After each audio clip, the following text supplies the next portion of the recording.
Took its time to get us there, but we are live. All right. Hello and welcome to the For Thank the you. Love of Sports. Oh, Jason, I haven't gotten to introducing you yet. Give me 1 second, man. This is my show. No, I'm kidding, of course. Today I have Jason Ray, a CEO and founder of Zenith Solutions, former Division I football player at Princeton, as you can see if you're watching, all Ivy League team, 2013 Ivy League champs. Jason, how are you today? I'm doing well, Michael. Thanks for having me on the show. Pleasure is all mine. As I told you before, this is my favorite thing I get to do. Get to ask super smart people like you questions, get to talk about football. I mean, I don't think it can get any better than this. But Jason, the first question I have for everybody on the For the Love of Sports podcast is, why do you love sports so much? I love the team aspect of sports. I love accomplishing things with other people that are greater than what I could accomplish on my own. I will say that I do play golf and, I do engage in some individual sports, but I consider those more games like football, basketball, even track and field. I love the concept that we can achieve something as a greater unit than I could just do on my own. So I miss sports. I miss seeing the camaraderie on TV and me being able to play my own pickup basketball and flag football leagues here in Philadelphia. But I'm hopeful that we'll get back there soon. We'll get back there soon. That's the one thing. I talk to a lot of people, and sports will be back, as Wayne Kimmel of 76 Capital does say. And so I think you bring up a really good point, especially in golf, in tennis. You're kind of on your own. Track and field, you're on your own. You obviously have a team that you work with in most capacities. But when it comes to the team sports, there's that extra bond. There's that extra layer, because if you don't do your job right, I can't do my job right. And then we all know it falls apart, right? Especially in football, that specifically, you have to have 11 guys doing the correct job all at the same time to make sure this thing works. And so I really like the point that you bring up, that, there's that bond, there's that camaraderie. What does playing sports, especially like football, where everybody has a job and you all have a role on the team, how does that help develop relationships? Something that I know you're very good at. Yeah. So football really shows you how to do your job well so that your other teammates can succeed, right? So I played outside linebacker, and one of my primary responsibilities was to, if the ball was getting run my way, like take out the blocker on the inside and make the running back or the ball carrier bounce out to the outside so my teammate could make the tackle. And if I didn't do my job well, my teammate couldn't make the tackle and everything kind of went awry, right? And as it relates to personal relationships or business relationships, it teaches you like how to sacrifice yourself for the greater good and sacrifice your own desires to have, a better outcome for your team or your friends or your parents or your church, your company, your clients, right? So I love the lessons that I learned from football. That's just one of the many, but you're absolutely right. It's all about the greater good, and I think sports, it reinforces that more than other things in society. I completely agree. There's not too many things like sports, and it's a weird spot we're in. I've been watching a lot of Korean baseball recently because it's on. I wake up at like 6:15 in the morning, and I go out, make my cup of coffee, and throw that on in the background. So it's at least something. I don't know who's playing. I don't know what the heck's going on, but it's at least something. And hopefully, as you said, sports will be back soon, and we can get back to it. So how your football story? I mean, going to Princeton obviously is impressive on its own. Playing football there, being all Ivy League, being all conference, winning an Ivy League championship there makes it just a little bit cooler. So before, getting into that process, how many schools did you have the opportunity to potentially go to on the Division I level? That's a great question. Yeah, I feel super blessed that I was able to attend Princeton. I had a great experience there. It wasn't an easy decision. I'll take it back to my high school days. I went to Detroit Country Day High School. I guess the alma mater of Shane Battier and Chris Webber. I'm a big Duke fan. That's awesome, man. Thank you for that. Yeah, I appreciate it. absolutely. So rich basketball history, rich football history. We had a few All-Americans that were on the football team with me when I was there. Same in basketball. We won a state championship with some All-Americans that I was lucky enough to play with. So I say this to say, there were a lot of recruiters and, colleges that were on site at all times. I can really probably credit my recruitment to Jonas Gray and Kenny Demmons and Benny Fowler, who were All-Americans and went to, Notre Dame, the Patriots, the Michigan State, and the Giants, right? So those guys really paved the way for me to get seen by schools. So Michigan State was in the the cards, Ball State, some other MAC schools, and then the Ivy League came in really late in the recruiting process. I thought I was going to end up at Toledo or Ball State or Michigan State, but Harvard, Penn, Princeton, Dartmouth were all choices. And at the end of the day, it really came down to Penn and Princeton. I really liked the Penn coach Al Bagnoli at the time. He's an absolute legend in Ivy League football. I think he may have the most Ivy League championships, but don't quote me on that. And then so there was kind of that rich program history at Penn. And then Princeton, actually, when I went on my trip, they just fired their entire coaching staff. So, and then they hadn't won an Ivy League championship in a number of years. So it was two completely different programs. But I really liked the opportunity to go to Princeton and, have a fresh coaching staff, and the coaches didn't have any favorites. I also, when I went and, saw the campus, I really enjoyed it with my parents. People seemed focused, and I learned from some of the other athletes on the team that, the competition was not just in football, but also in the classroom with only a certain amount of A's getting given out. I don't think they do grade deflation anymore there, but they do. They did when I was there, and it was just a lot of competition. So I ended up choosing Princeton. We were terrible my first 2 years. We went 1-9 under Coach Bob Sarace 2 years straight. Yeah, it was awful. Penn beat us 60-0 my freshman year. And I can't say the thought didn't cross my mind. I'd be like, man, you should have went to Penn. But my junior year, we started turning around, and we went 5-5. And then my senior year, we really kind of rallied together. We had a great group of underclassmen, but our senior class of 2014, was really special, I think. And we had somebody go to the NFL, Karan Reed, and he's still kind of, we'll see if he signs this upcoming year, but he's had a nice career. We won the championship. We went 8-2. We beat our rivals, and it was a special season.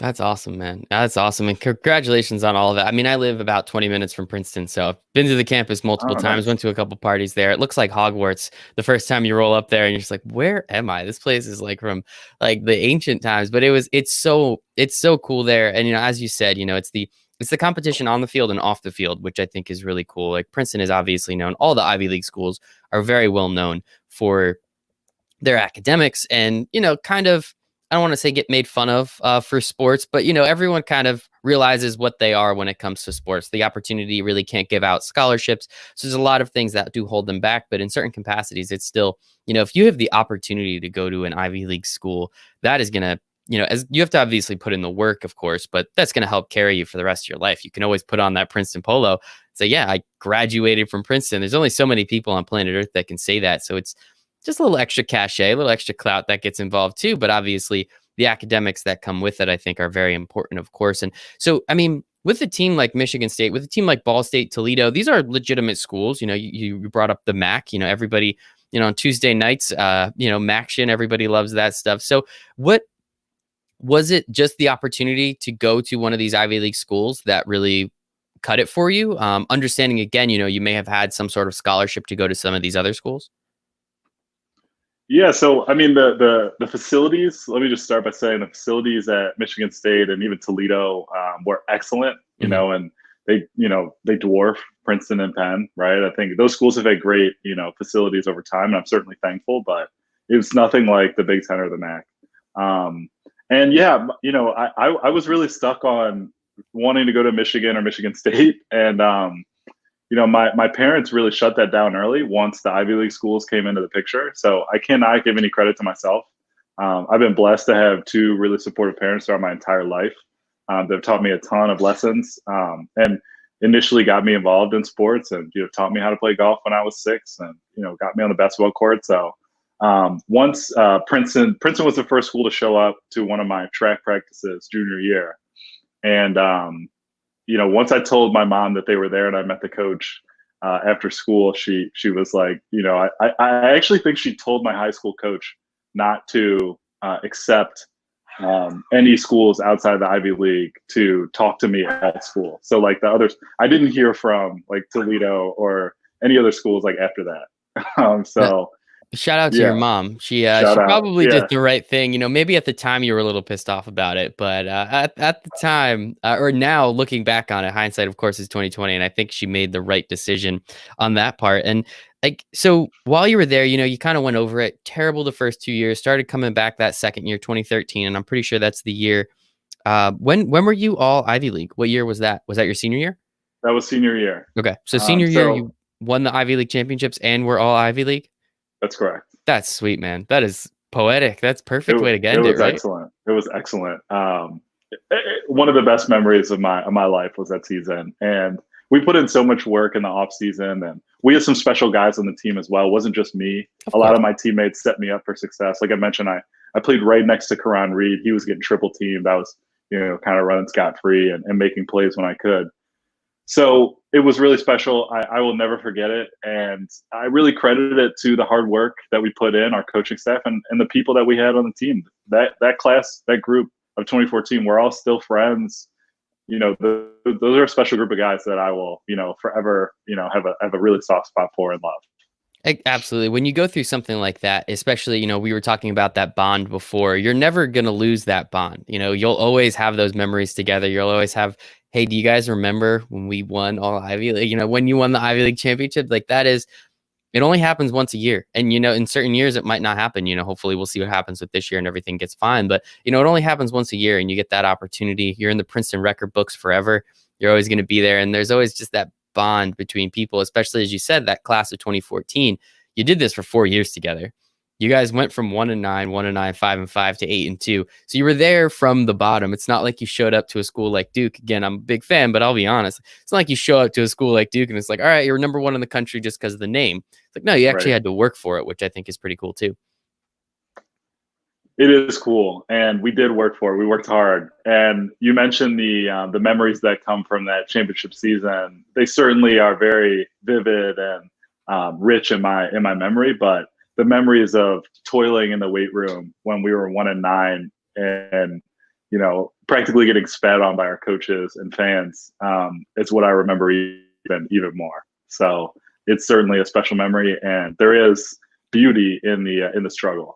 Absolutely. There always is. There always is. So after that year, I mean, kind of on top of the world, feeling really good. I know you told me personally when we had our call, you know, there was some potential to go play in the NFL. So like, what was that like? Did you go to any pre-draft process? Did you go to the combine in any sort of capacity? Like, what were you doing to get ready to see if, you know, playing in the NFL was an opportunity?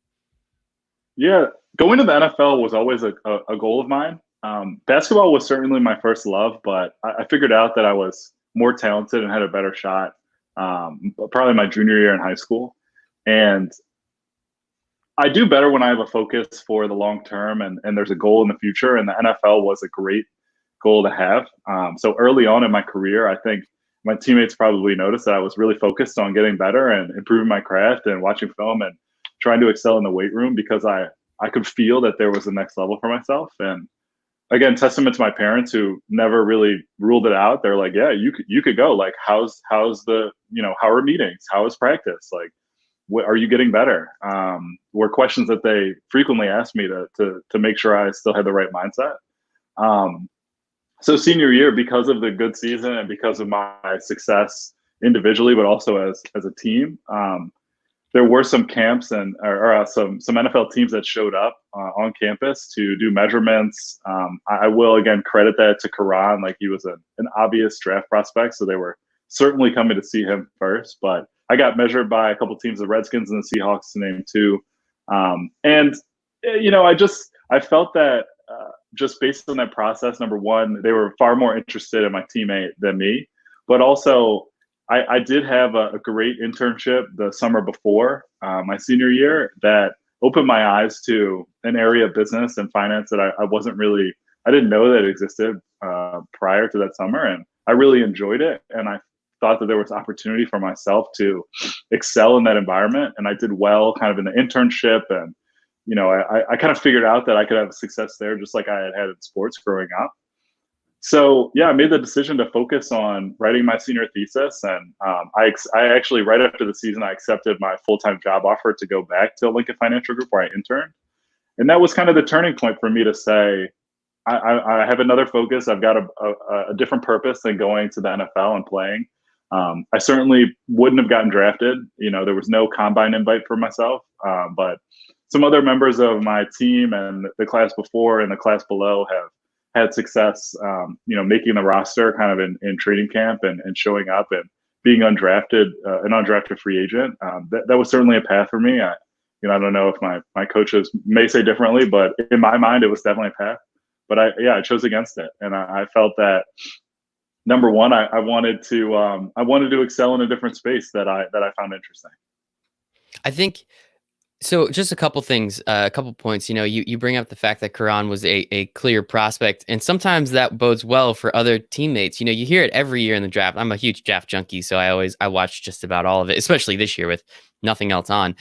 You always hear like, oh, you know, this guy got noticed because his teammate on the other side, and you know, someone that goes in the first round, you know, his teammate then goes in like the fourth or the fifth, and they're like, yeah, we kind of got to watch a lot of tape because they're on the field all the time. So, hey, man, Right. however it happens, it happens. You were clearly good enough to get Right. measured. So kudos to you there. But yeah, sometimes you need a little bit of help, I guess, is a good way to say it. And you know, obviously, you know, you brought up your senior thesis, so I definitely want to touch upon that because I know that's obviously you put in a significant amount of time and it's very important to you.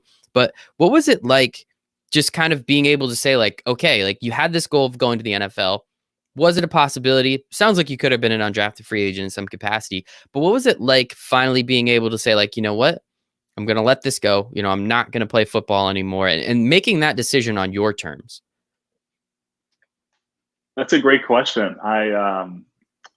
You know, I think it was really it was liberating almost, right? I'd spent so much of my life training and trying to become more athletic and flexible and more of a team player.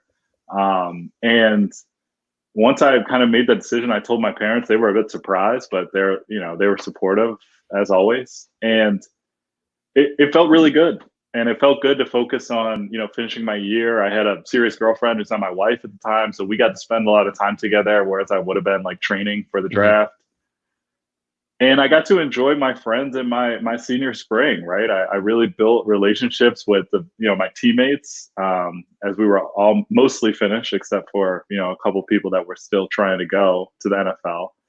And you know, we really enjoyed it and built like some really nice bonds that spring. So it felt good, Michael. You know, I didn't think it would. I thought I would be upset or, you know, some kind of like initially when I was considering the decision, I kind of felt like, oh, you know, I worked for nothing and like this is, but my career, looking back at it now, like my career ended with a bang, right? Hmm. Like highest accolades in the league and Ivy League championship, a bunch of happy supporters and people that were in my corner. So I have nothing to look back and regret and complain about. So yeah, it felt really good. I'm happy to hear that. And so I do want to, you know, obviously this is, we can start getting into the finance aspect a little bit, but I know, again, the senior thesis that you wrote was very important to you. And I don't know, life changing might be a little dramatic, but I know you did really take a lot from, you know, learning what you wrote about. So do you want to tell us a little bit about what that was? I I did. So I appreciate you asking about it. I wrote my senior thesis on neighborhood gang violence in two particular cities, Detroit and Baltimore. And I tried to draw a correlation between school suspension policy in the city and neighborhood gang activity. It was there was some correlation there, but I wouldn't consider it significant. I'll let you read the full paper to see if, you know, if you think all 80 whatever pages of it to Oof. see if you think it's strong. But Can you give me the um, spark notes maybe? I think that might yeah, help me a little bit. all right. So yeah, so I mean, I basically said schools that have a no tolerance school suspension policy are in kind of underserved or minority communities, and as a result of that policy, because the school doesn't have resources to either detain the kids inside of school or, you know, they really just want to have less kids in the school because they have less resources. So they kick the kids out on the street, and then the kids engage in some kind of neighborhood gang based Hmm. activity, right? And those two cities in particular had really strong school suspension, no tolerance policies. And the activity of just really organic gang violence was really prominent and prevalent in those cities. And on a nationwide scale, gang activity was really dominated by large national gangs that were moving into different communities and recruiting members and pulling kids out of school. But in these two cities, there was very little national gang activity and a lot of just local organic gangs. So I really cared about why this was happening and how it could be avoided. So Baltimore actually started, they stopped the no tolerance policy or kind of phased it out. And the neighborhood kind of organic gang activity slowed down. So there, I think that there was a correlation. I really found joy in working with the Detroit Police Department and like other people that were in the city of Detroit, which is obviously my hometown, like, just kind of on how I can make the argument and show them something that could potentially make a change in their own policies and school district. And other people's lives, right? And people's lives, right? I think, you're saving. Through this paper, through teaching others, you now have the opportunity to save and help a lot of these kids that in other situations they would have, as you said, been thrown on the street. And in most situations, it turns out, maybe most isn't the correct term, but in many different situations, they end up involving themselves in the organic neighborhood gang activities. Absolutely. You said that really eloquently. I just said all the words you said, so thank you. It's all you, man. It's all you. That's exactly right. And I think it's awesome, man. And so how, I know, again, you brought this up to me on the phone call, and there was clearly a reason for it. So how did you then, after going through this and learning, and as you said, working with the police department and learning what these kids go through, how did this then affect your financial career? Because I know you went to Lincoln Financial and you really enjoyed it and you liked it, but you realized that there was some other stuff that could be done. So was there any connection or correlation between, what you did in that thing, your thesis, to what you're potentially doing now or what you're trying to get into? Yes, I think there's a big correlation. And I think it's just my own personal values of trying to improve the lifestyle or the access in underserved communities, in minority communities, to improve it and, and make it better. So, I started working at Lincoln Financial, and our products, we sold products, insurance and annuity products to financial advisors. So I got to understand what financial advisors were doing and the ways that they were adding value to their clients and who they were serving. It was really interesting to me. And I also just wanted to learn about the insurance space because I thought it was a way to create wealth, which I have been focused on, since college. And I went from Lincoln to work at FS Investments, which is an alternative investment firm here in Philadelphia. I raised money for private credit and energy and private equity funds, and we sold these products and these funds to financial advisors. So I worked with about 1,000 advisors in this area. And I really got to see like how they were growing their business, who they were serving, what was making them successful and what wasn't. And it was very clear, and I had started to notice this at Lincoln, but they were really serving the same populations, right, of people that were $500,000 or $1 million in net worth. Most of the financial advisors were old, right, over 55 years old. And they were pretty much giving them all the same services. So it was a very commoditized offering that they were providing to these clients. So I felt like, number one, I'm not old, right? And I can bring a different perspective to the business. So I think I could have success in the space. Mm-hmm. But number two, like, what about the people who can't afford to work with these advisors? Like, they don't have the minimums, or like, do they not have access to these alternative investment products or these insurance products that can help that, like life insurance, as save people's lives, right? And like alternative investments have helped people like get to a different stratosphere of wealth in their life and avoid taxes and do all these other things. So what about the people who can't work with these advisors? So I went to go work with a firm that I sold product to at FS here in the Philadelphia area, Carnegie Wealth Management. There was like a busted succession plan, really. And the new buyer who came in to purchase the firm noticed that I had been doing client events and other things with the clients. I knew the clients relatively well. And he asked me to come on and help him modernize the firm and include technology and, compliance and all this stuff. So I thought it was really interesting. And I'm like, yeah, this would be great. I've been interested in the advisory space, since I graduated college, and I think I could enter it. This is a great way to enter and learn. So, once I was there, we did all this modernization and we moved our clients from old business to new, and everybody was happy. But our average client, their net worth was like $18 million. You know, and That was I the found that average.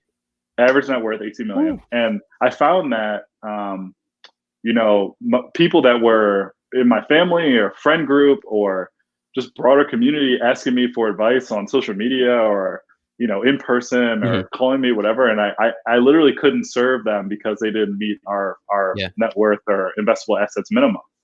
And it was really frustrating because that answered my question, like, what about these other people that were these advisors I was working with were not serving? Now I know they're not getting served, right? So everybody deserves the ability to create wealth, right? Building wealth should be simple. It shouldn't be an access problem. It should be like a motivation, like a self, Hmm. you know, a self motivation problem. So I started Zenith to serve that community of people that are underserved by traditional financial services. Who is that? That's typically young people or minorities or students.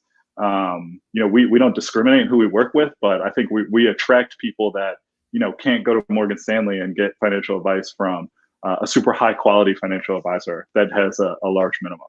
So yeah, I'm trying to push up the minority and the underserved communities, which is very similar to what I was trying to expose in my senior thesis. I love it. I love it. And I think, again, what you're doing through Zenith and how you're doing it. As I told you, I was actually worked as a financial advisor for a couple of Right. years. So it's I learned a lot. It was an incredible experience. Shout out to all my friends at Edward Jones. They're all very, very great people. It just was not for me. Finance was not something I wanted to do for the rest of my life. And at 24, having those thoughts, I was like, this is probably not going to be a great thing. So I left eventually, started my own business in some capacity. So here we are now. But I do think, again, there is a huge, huge underserved market. And when you add up all those dollars, the number gets pretty big, right? It's not like it's this crazy idea. So you start this. What was it like?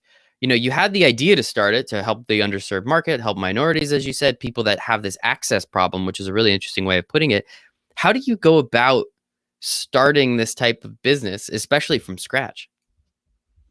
That's a great question. I originally tried to build out this segment of what I'm doing now in my prior firm, but the structure, the mechanics, the fees, like it didn't Yeah. work.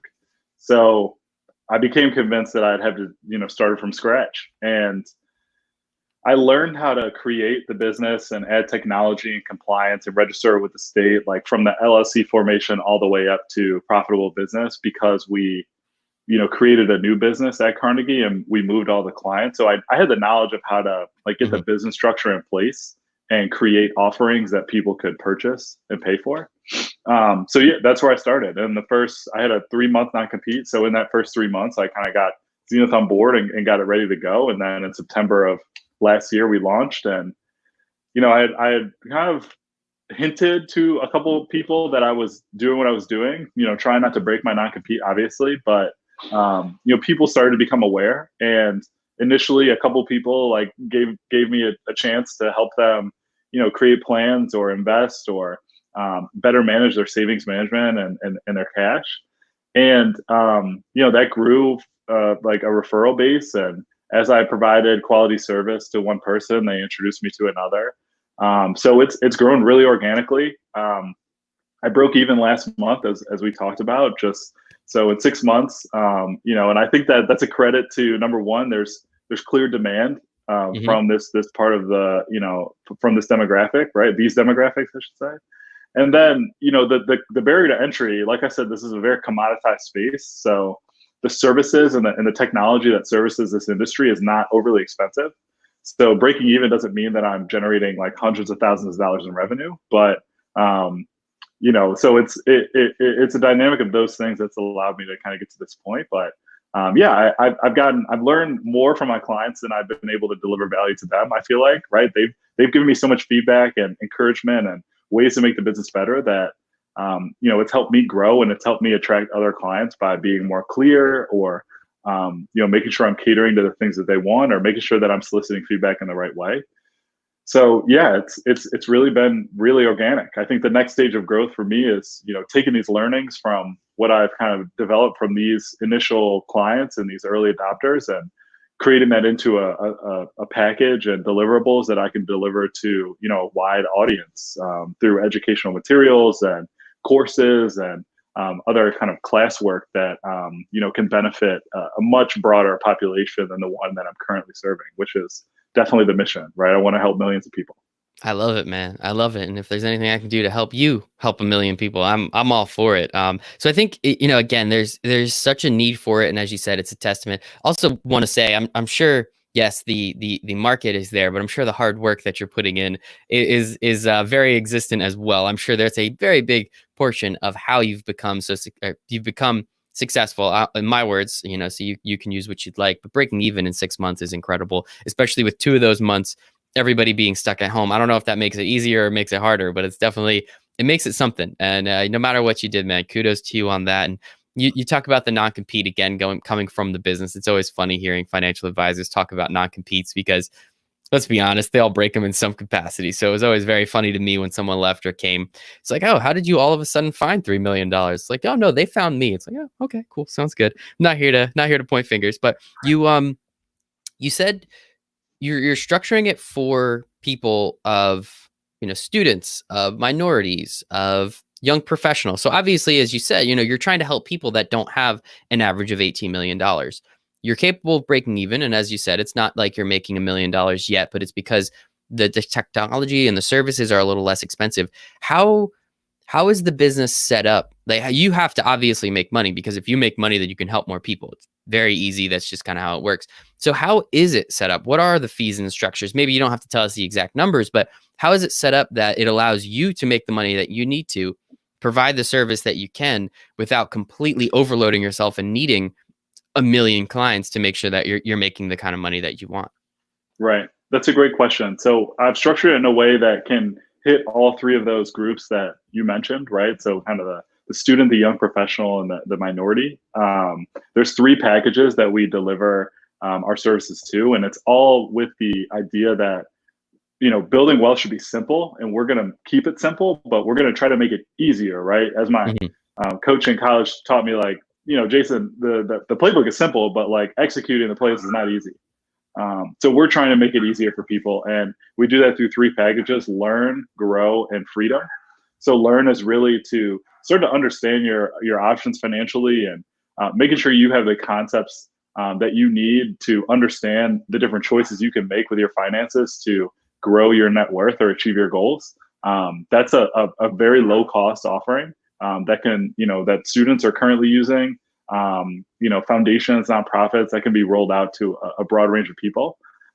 Grow is really structured for people who want that more one-on-one relationship, want a bona fide plan to see how they can best use their surplus money, so their income minus their expenses, to invest or pay down debt or invest in themselves or save most effectively to create long-term wealth. And then freedom is really a combination of grow plus having some kind of plan in place to stop working and change your relationship with money, hence the name freedom, to detach your time from money. So, you don't have to work or go to your job. I don't want to call it retirement, but that's kind of what it is, right? So it's a point in time where you start to live off your invested assets and other things that are producing income for your life. So those are a range of prices. The grow package is $350 a quarter. The freedom package is $650 a quarter. The learn package is kind of debatable depending on the audience that I'm working with, but it's typically covered not by the person using the service, but by a school or a foundation or a nonprofit. So I structured it as an LLC. So I do want to make profit, and I think business profits should be used for good. I know about like the benefit B Corp and these other things in society. Even creating a nonprofit are cool, but if I say that I want to use business profits for good, I think that and I show that I am, and I'm reinvesting it into delivering more education and more service. That's most beneficial for me, but also my constituents, right? Because I'm not relying on fundraising, not relying on any type of government breaks and tax incentives or anything like that. I'm purely using the positive dynamics that the business is creating to create a better offering and personally benefit as well. So I think that I don't know does that answer your question? Yep, 100%. Okay. 100%. I was just kind of curious how the business was structured in some capacity, and you're talking about fees before and how all of that worked out, and now it's just pretty much a flat fee. It seems like it's not 1% of all you're this or 0.5% of all you're that. It's very structured to the point where it seems like it's educationally based. So as you said, learn is that first package, but I'm sure you're teaching people a lot in the freedom package as well, and getting everybody to understand, what their opportunities are moving forward and how they could take advantage of their specific situation, or how they can improve their specific situation to move on to the next package, almost like Right. leveling up, which I think is pretty cool. And so with, this whole conversation, obviously we started with your football career. Now we're on to your finance career. What did you learn in your football career? Maybe at Princeton, what did you learn throughout football that you've been able to carry forward to what you're doing now to make you, again, within 6 months, being able to break even with your business? Yes. So, I mean, the first lesson I've learned is hard work from not just football, from all sports. Really, it makes a difference, right? Think about the last time you put in hard work or 10x work or whatever, and there was a clear outcome, right? It's so apparent when you work hard that there's going to be rewards for you. I think working smart is another dynamic of that, but you figure that out as time goes on, right? So, the results I saw in the weight room, really in football and college, were what propelled me to be able to do my and excel in my position at outside linebacker. Like I was undersized. I was taking on 300-pound guys. Like I mean, you probably can't tell right now, but yeah, I'm like 200 pounds. Um, so the weight room really helped me, and I had to put in a ton of work to get to that point. It's the same thing with Zenith, right? The more work I put in to deliver value to clients or optimize my website or create like value add content for people to consume, I see clear benefits, right? People are growing their net worth, and they are visualizing how they can get better. Much easier when I put in like more work to create a very obvious financial plan, or they're responding to education and saying like, "Hey, I invested in that because of what you said, and like it's done great." Or I'm getting more website clicks and people reaching out for consultations, right? So yeah, hard work is number one, but two is really listening and soliciting feedback.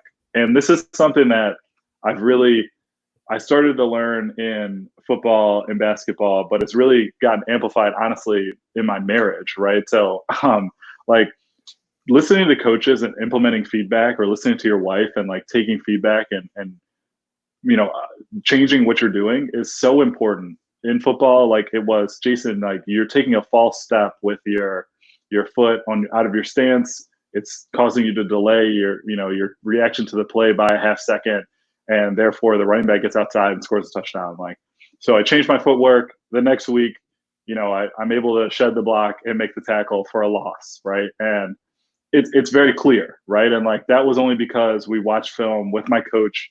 He gave me feedback and I listened to it and made a change in my own actions, right? I didn't have to make that change. If I didn't, I may have gotten benched, but maybe not. And I just would have let my team down.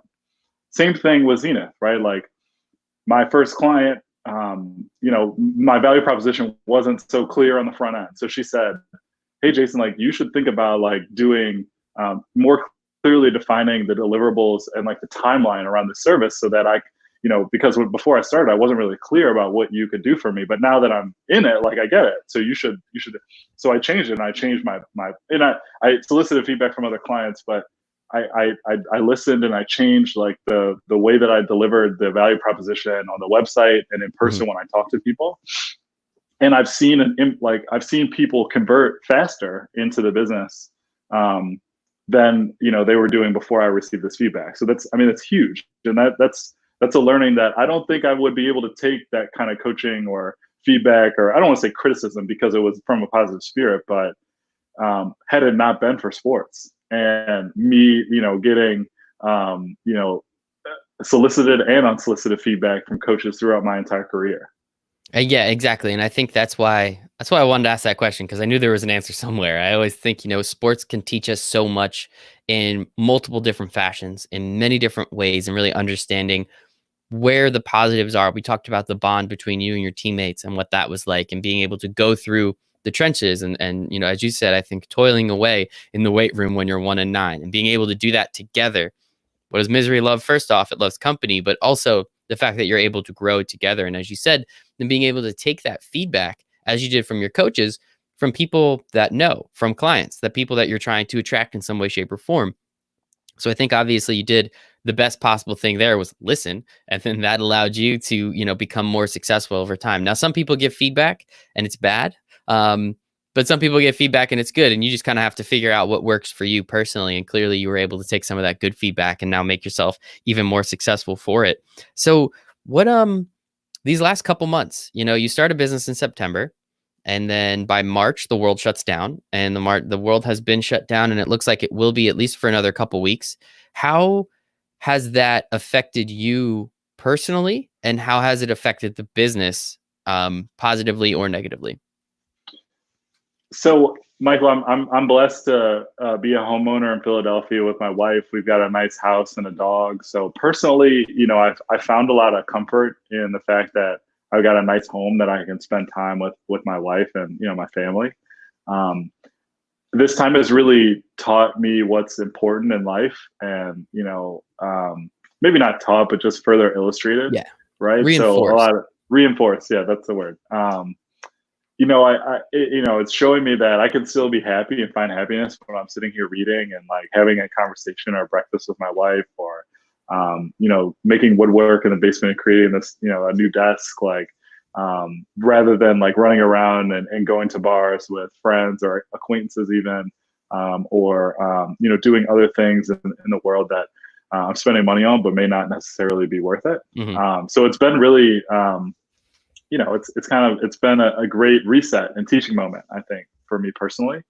I also do realize like people don't have the same, reality that I do, right? One of my friends, both his parents came down with COVID, and it was really stressful. And I was, trying to be there for him as much as possible and have conversations. But like the reality was like they were sick, and it was really stressful for him. So there's a ton of people going through that right now, and other people suffering from job loss, and not making money anymore, which is really painful, especially when the mortgage is due each month, or the rent or whatever is due.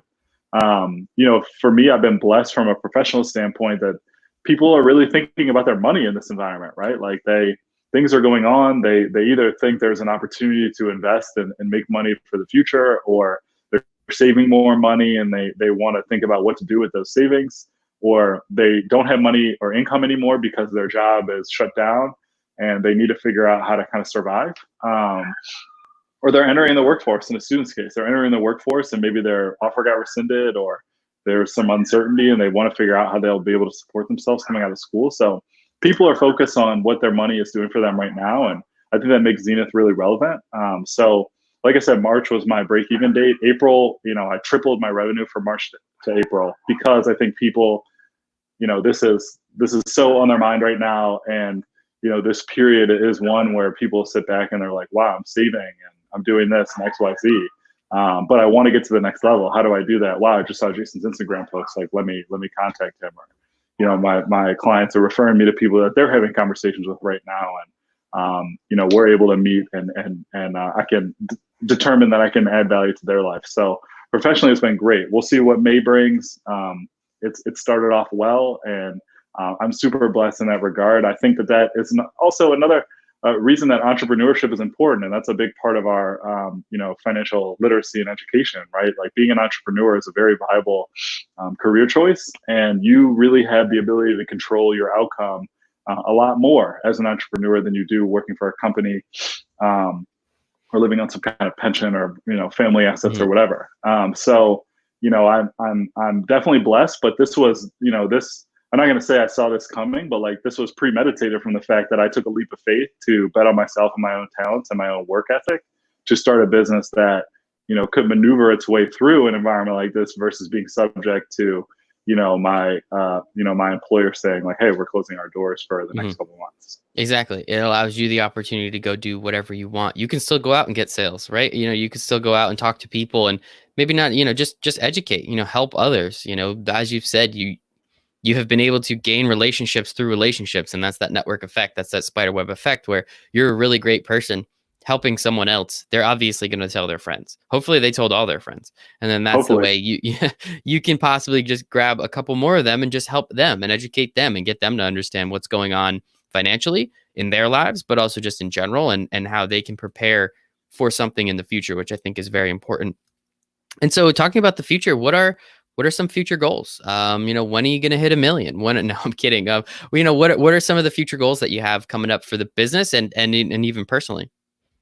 Yeah, so I've been reading this book. It's called 10x. I actually referenced it a little bit earlier, from Grant Cardone.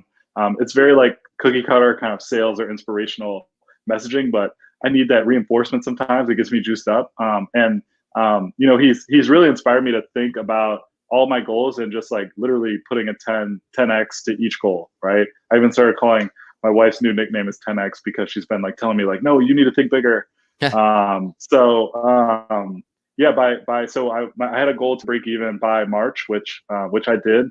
Now my goal, my next 6 month goal is to 10x the revenue that I had in March for September. So a year into the business, I'll be at a certain point. And then my long-term goal after that is to, like I said, I want to create $1 million of net worth for my clients, right? So either through planning, saving, investing, or paying down debt. The people in our network by September will have created $1 million in additional wealth. And then I want to create billions of dollars of wealth for people over the next 5 years. And that means probably reaching about 1 million people through education or working one-on-one. I think that, the market has been defined for a business like mine by services like Robinhood and Betterment and kind of these fintech apps that are making the investing process more democratized and accessible. I think there's a huge opportunity to engage the users of those technologies to further educate them and help take them to the next level. That's my 5 year goal. My long-term goal is to put Zenith in a position where it can, be the go-to source for financial advice and education for the broader community. So, not just people underserved by financial services, but everybody. And, I don't know if it's me that takes Zenith to that point, right? I think there's going to have to be some kind of partnership or, sale or something to help me kind of reach that level of scale. But, that's certainly the goal. And I want to be here for the whole thing. Yeah. I love it, man. Billions. That's a good place to start, man. I love it. Well, congratulations to you for everything. I'm very confident that you'll hit that September goal. I'm very, very confident. And I'm sure you'll even surpass it. So we'll see what happens there. But Jason Ray, founder and CEO of Zenith Solutions, former defensive Division I football player at Princeton. You were a defensive player, so never mind. I can leave that one in. All Ivy League, right. 2013 Ivy League champ, all around great guy. Jason, really appreciate your time today, man. Yeah, thank you, Michael. I appreciate it.